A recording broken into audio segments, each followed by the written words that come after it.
అధికార పార్టీ నుంచి BRS party నుంచి రాజు యాదవ్ గారు సో నిన్న మాట్లాడినటువంటి మాట ఇప్పుడు కొంత చర్చగా మారుతోంది. తెలంగాణ పునర్నిర్మాణం అంటే వరకు జరిగినటువంటి ఈ ఏదైతే అభివృద్ధి కార్యక్రమాలు, పోలీస్, ఐటీ రంగాలు వీటి గురించి చర్చిస్తా ఉన్నారు. అంటే వీటిని నేపథ్యంలోనే అంటున్నారు.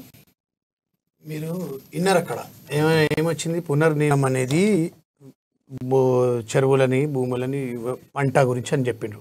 సో ఇప్పటివరకు తెలంగాణలో జరిగింది. తెలంగాణతో పాటు ఆల్ ఇండియాలో కూడా డెవలప్మెంట్ చేయడానికే మేము ముందుకు పోతా ఉన్నారు మా ముఖ్యమంత్రులు. కొత్త నుంచి అన్ని కొత్త పనులు స్టార్ట్ అయినాయి. ఇప్పుడు ఈయన చూసిరు, కొంతమంది కాంట్రాక్ట్ ఎంప్లాయీలు ఉండే వాళ్ళని పర్మనెంట్ చేయడం జరిగింది.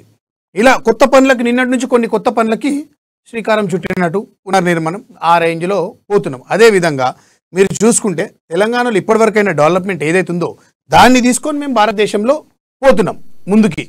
బీఆర్ఎస్ పార్టీ ఆధ్వర్యంలో తెలంగాణలో ఏమైతే మేము అభివృద్ధి ఏం చేసామో అట్లాగే తెలంగాణలో కూడా కొత్త పనులు స్టార్ట్ చేసుకుంటూ ఇక్కడ చేసిన డెవలప్మెంట్ ఇవి అన్నీ తీసుకొని మేము భారతదేశంలో కూడా ఇలా అబ్కి బార్ కిసాన్ సర్కార్ అనే నినాదంతో మా ముఖ్యమంత్రి గారు కేసీఆర్ గారు బయలుదేరడం జరిగింది. ఇలా చూసుకుంటూ పోతే తెలంగాణలో ఎంతైతే మేము అభివృద్ధి చెందిందో, తెలంగాణలో మా ముఖ్యమంత్రి ఆధ్వర్యంలో ఎంతైతే జరిగిందో దేశంలో ఎక్కడ జరగలేదు. కాంగ్రెస్ ఉన్న రాష్ట్రాల్లో కానీ అలాగే బీజేపీ ఉన్న రాష్ట్రాల్లో కానీ ఎక్కడ జరగలేదు, ఎక్కడ జరగదు. ఎంత మాత్రం బీజేపీ వాళ్ళకి చూసుకోండి, తెలంగాణ మీద కేసీఆర్ గారి మీద కసిగట్టి లేనిపోని మా మీద మాటలు మాట్లాడడము, మా మీద కేసులు వేయడము ఇదే చేస్తున్నారు. కానీ ఈడీని బోడీని చేతిలో పెట్టుకొని చూస్తున్నారు. మీరు చూస్తున్నారు. ఇప్పుడు ఎగ్జాంపుల్ అండి, ఇవాళ కుటుంబ పాలన అంటారు మాది. ఇక్కడండి కుటుంబ పాలన. ఇవాళ అమిత్ షా గారి కొడుకు ఆయన ఇంటర్నేషనల్ క్రికెటరా అండి? ఆయన ఐపీఎల్ ఎట్లా మెయింటైన్ చేస్తున్నాండి? ఆయనకి ఏం తజురుబా ఉంది? క్రికెట్ గురించి ఆయనకి ఏముంది తజురుబా? ఆయన మెయింటైన్ చేస్తాడు.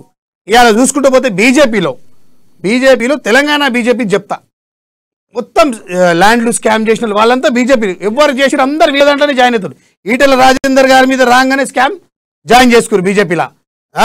ఇప్పుడు రేపో మాపో రాజాసింగ్ మీద ఎన్ని ఎలిగేషన్స్ ఉన్నాయి, ఎన్ని మత విద్వేషాలు రెచ్చగొడతారు. రేపో మాపో రాజాసింగ్ టీడీపీలో పోతుడు.